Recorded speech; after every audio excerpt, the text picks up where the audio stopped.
इनाया ने उसके कमरे की ओर देखते हुए इधर उधर झांका। उसका कमरा? उसे विश्वास नहीं हो रहा था कि वह इस समय उसकी दुल्हन के रूप में उसके बिस्तर पर बैठी है। कमरे के अंधेरे रंगों ने अपनी हल्की खुशबू से उसका वेलकम किया। उसने अपनी दाहिनी ओर झांक कर देखा तो दीवार अट्रैक्टिव आर्टिफैक्ट से सजी हुई थी। उसके बाईं और फुल लेंथ मिरर उसकी कैलकुलेशन की गई चालों को कैप्चर कर रहा है। कुछ मिनट पहले असफंद्यार के चचेरे भाई और उसकी माँ उसे कमरे में लेकर आए थे। उन्होंने कोई रिचुअल नहीं किया था क्योंकि असफंद्यार ने ऐसा करने से इनकार कर दिया था। घर पर हुई इस घटना से भारी हंगामा मच गया। माहरुख ने उसे जैन को अस्पताल भेजे जाने के बारे में इन्फॉर्म किया। उसने उसे बताया कि असफंद्यार उसे सलाखों के पीछे डालना चाहता था, लेकिन दूसरों ने उसे ऐसा कदम उठाने से रोक दिया था। वे नहीं चाहते थे कि मामला हाथ से निकले। हालांकि श्री सुलेमान और श्री बेग ने मलिकों से बात करने का निर्णय लिया था। जैन ने उनकी बेटी के साथ खिलवाड़ करने की कोशिश की। ये बर्दाश्त करने लायक नहीं था। इनाया अभी भी विचारों में खोई हुई थी। तभी दरवाजे की हल्की सी चरमराहट सुनकर उसका दिल उसकी चेस्ट से टकराया। उसने अपनी निगाहें अपनी गोद में मेहंदी से सजे हाथों की ओर झुका ली। वह जानती थी कि यह वही है। जैसे ही उसने उसके भारी कदमों की गूंज आसपास में सुनी। अपनी भावनाओं पर काबू पाने के बाद असफंद्यार ने कमरे में एंटर करना चाहा। वह अभी भी समझ नहीं पाया कि उसकी कांपती आकृति ने कितनी सहजता से उसका ध्यान भटका दिया था। उसकी त्वचा उसके सामने कितनी अविश्वसनीय लग रही थी। कैसे उसके फीके झटकों ने उसे उसके खोल से बाहर आकर उसे अपनी कोमलता में समा लेने पर मजबूर कर दिया था। यह असफंद्यार आलम बेग के लिए नया था, जिन्हें अपनी इच्छाओं को छुपाने में महारत हासिल थी। कमरे में चारों ओर धुएं के रंग के गुलाब की मीठी खुशबू फैल रही थी, जिससे उसे अपने कमरे में किसी की मौजूदगी का एहसास हुआ। जब उसकी नज़र उस पर पड़ी तो उसके होठों का मोड़ थोड़ा ऊपर हो गया। वह हमेशा की तरह, उसकी पत्नी की तरह, अपनी उंगलियों को हिलाते हुए उसके बिस्तर पर बैठी थी। जैसे ही इनाया को अपने सामने बिस्तर झुका हुआ महसूस हुआ तो इनाया ने लहंगे पर अपनी पकड़ मजबूत कर ली। उसका दिल कहर ढा रहा है। अस्सलामु अलैकुम। उसकी आवाज की नरम कर्कशता ने उसके चारों ओर की तनावपूर्ण शांति को तोड़ दिया। यह ध्वनि उसकी अवरुद्ध इंद्रियों को विदेशी लग रही थी। वाह अलैकुम अस्लम। वह अपनी नाजुक उंगलियों से खेलते हुए बुदबुदा रही थी। उसके हाथ की चूड़ियां मधुर आवाज कर रही थी। असफंद्यार की नज़र उसके मेहंदी लगे हाथों पर पड़ी। उसके मन में उसके हाथों की कोमलता को अपने हाथों में महसूस करने की एक अजीब सी चाहत थी। अब उसके पास खुद को रोकने का कोई कारण नहीं था, इसलिए उसने वैसा ही किया जैसा वह चाहता था। उसके हाथ को अपने हाथ में पकड़ लिया। इस पर इनाया की चीख धीमी हो गई। उसके मखमली स्पर्श से उसके भीतर एक कंपी दौड़ गई। उसने उम्मीद नहीं की थी कि उसके हाथ एक ही समय में इतने कठोर और गर्म होंगे। तुम्हारे हाथ, उसने उसे फुसफुसाते हुए सुना। अगर उनके चारों ओर सन्नाटा न होता तो इनाया उसकी बड़बड़ाहट को समझ नहीं पाती। उसे डर था कि वह उसके पागल दिल की धड़कन सुन सकता है। सुंदर है। उसे समझ नहीं आ रहा था कि वह इस पर क्या प्रतिक्रिया दे। यह आखिरी बयान था जिसे उसने कभी उसके द्वारा कहे जाने की भविष्यवाणी की थी। जब उसने महसूस किया कि वह उसकी कलाई को सहला रहा है तो उसकी सांसें अटक गईं। ठीक वही जगह जहां जैन ने उसे कठोरता से पकड़ रखा था। उसने महसूस किया कि जैसे ही उसने उसकी त्वचा को हल्के से आराम दिया, वह अनुभूति गायब हो गई। वह उससे ऐसे मधुर इशारों की प्रतीक्षा नहीं कर रही थी। वह अच्छी तरह जानती थी कि विश्वविद्यालय में वह हर समय कितना ठंडा रहता था। असफंदियार ने उसके चेहरे को ढकने वाले घूंघट की ओर देखा। हालांकि वह सुनहरे नेट के दुपट्टे से उसकी लुभावनी विशेषताओं को देख सकता था। उसने एक पल के बाद ऊपर की ओर देखा और तभी अपनी निगाहें नीची कर ली जब उसके नाचते हुए भूरे रंग के आभूषण उसके चमकदार नीले रंग से मिले। बेलिसिमा, असफंदियार ने सामने की सुंदरता को देखते हुए अपने खुले होठों से एक सांस छोड़ी। उसका दिल एक बार फिर उसे धोखा दे रहा है। उसे बेतुकी बातें फुसफुसाते हुए। पिछले सप्ताह उसने कितनी बार इस क्षण की कल्पना की थी, इसकी उसे गिनती ही भूल गई थी। अनजाने में वह खुद को उसके बारे में सोचता हुआ पाता। उसकी मासूमियत, उसकी रहस्यमय लेकिन सम्मोहक भूरी आंखों के बारे में सोच रहा हूँ।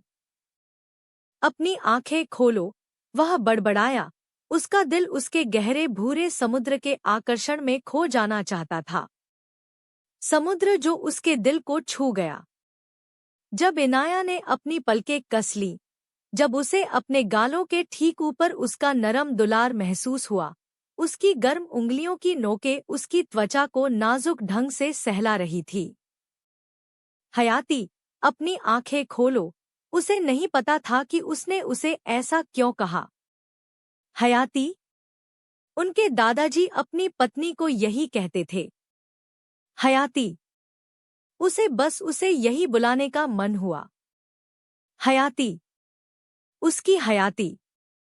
इसमें एक अच्छी अंगूठी थी। इनाया ने समय का लाभ उठाते हुए बिना जल्दबाजी के उस पर अपनी नजरें खोली और निगल गया जब उसकी शक्तिशाली नजर ने उसे पकड़ लिया। उसके शरीर में एक हल्का सा एहसास उमड़ रहा था।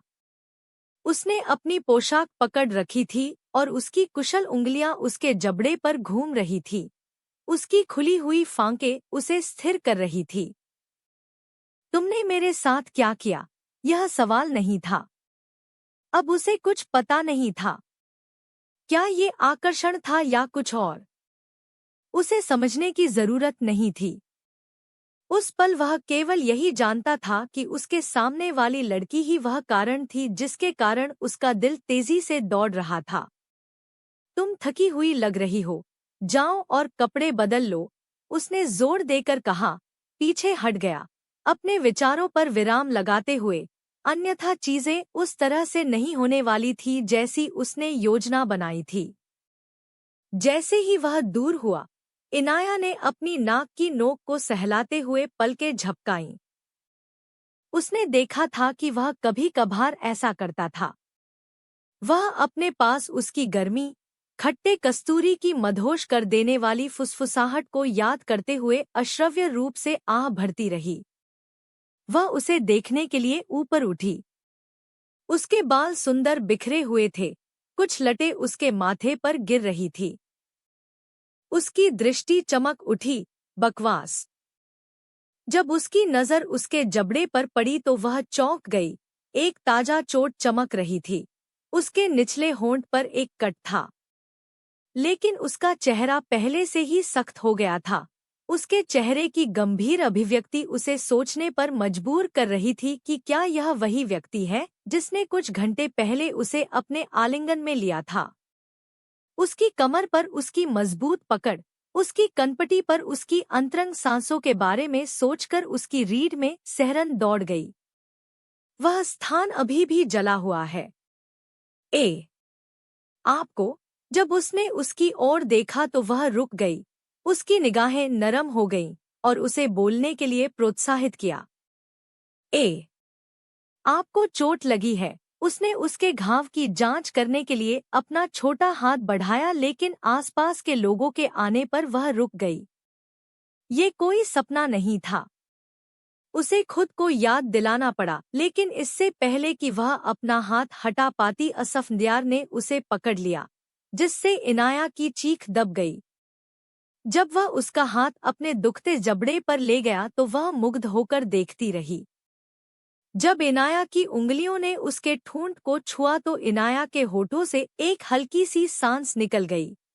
तुम्हें फ्रेश हो जाना चाहिए, उसने उसका हाथ छोड़ते हुए कहा। उसकी चूड़ियों की आवाज गूंज रही थी।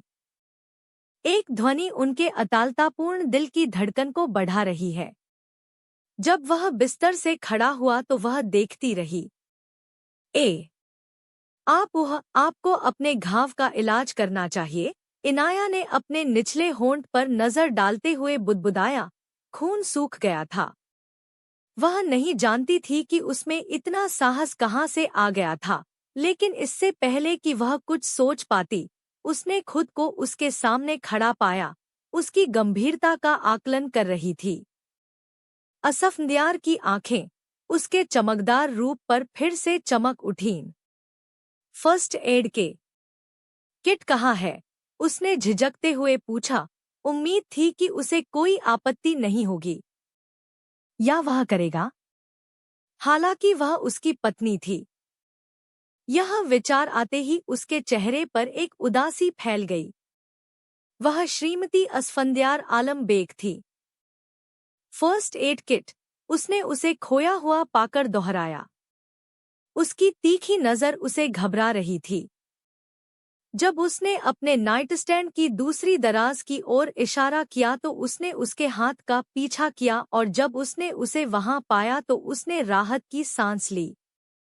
लेकिन अब क्या? क्या उसे भी उसे ठीक करने की जरूरत थी? उसने पीछे मुड़कर देखा तो पाया कि वह उसी स्थान पर स्थिर होकर उसे घूर रहा था। वह एक प्रकार की अचेतन स्थिति में लग रहा था। वह अपने धोखेबाज दिल को नजरअंदाज करते हुए उसके करीब पहुंचकर घूंट भरने लगी। बेथ जाएन, वह बड़बड़ाते हुए उसे बिस्तर पर बैठने के लिए कहने लगी, लेकिन कौन सुन रहा था। असफंदियार की नजरें उसके मैरून रंग में रंगे आकर्षक होठों पर टिकी थी। जैसे ही वह बात कर रही थी, उसकी ओस भरी संपत्तियों में हलचल हो रही थी। जैसे उसने अपने निचले होंठ को हल्के से सहलाते हुए काटा। यह बहुत ही पागलपन भरा था। असफन्यार मन ही मन करा उठा। वह इतना हताश क्यों हो रहा था? धत तेरी की। आप बैठ जाएं, मैं आपके घाव का इलाज करूंगी। उसने अपना लहंगा पकड़कर अपने कदम खाली करते हुए अनुरोध किया। उसकी नजरें झुक गईं। असफंदियार ने बैठ जाने का अनुमान लगाया। आंखें एक सेकंड के लिए भी उससे नहीं हट रही थी। यह जो भी लत थी, असफंदियार को खुद को डूबता हुआ महसूस हुआ। जैसे ही वह पास आई, उसने फर्स्ट एड किट अपने पास रख ली और रुई को किसी प्रकार के एंटीसेप्टिक में डुबो दिया।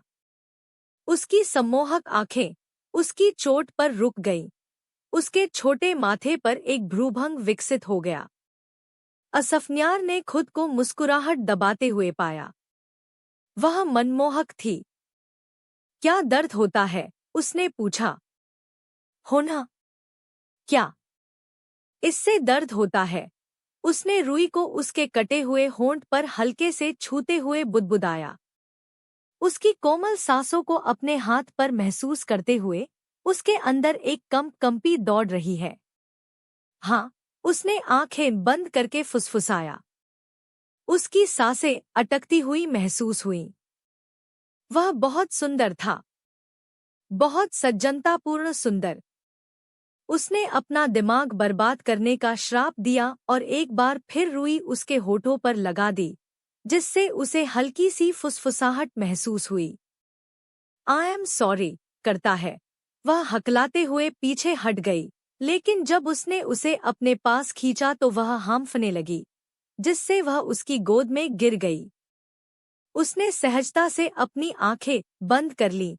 उसके हाथ उसकी चौड़ी छाती पर टिके हुए थे। तुम कहाँ भागे जा रहे हो? उसकी बड़बड़ाहट सुनकर उसका दिल जोर से धड़क उठा। जब उसकी गर्म सांसें उसके चेहरे को हवा दे रही थी, तो शरीर कांप रहा था। वह करीब था। वह बहुत करीब था। उसने एक उथली सांस छोड़ते हुए गटक लिया। क्यों? उसने पूछा। उसके होंठ उसके कान की ओर बढ़ रहे थे। आप जवाब नहीं देती। वह कांप उठी क्योंकि उसकी लुभावनी सांसें उसकी त्वचा को छू रही थी। क्या तुम सुन रही हो? जब उसके गर्म होठों ने उसके कान के निचले हिस्से को छुआ तो वह जोर से हांफने लगी, जिससे उसकी कमर में सिहरन दौड़ गई। अच्छा। ए, आप फोन सुने। ले, कुछ इम्पोर्टेंट हो सकता है, उसने उसे आश्चर्यचकित देखकर कहा। इससे पहले कि उसे पता चलता, उसके होठों से हंसी छूट गई। वह जल्दी से मुड़ी और खुद को ड्रेसिंग रूम में बंद कर लिया। जब उसने उसकी दहाड़ सुनी तो उसके होठों पर मुस्कान आ गई।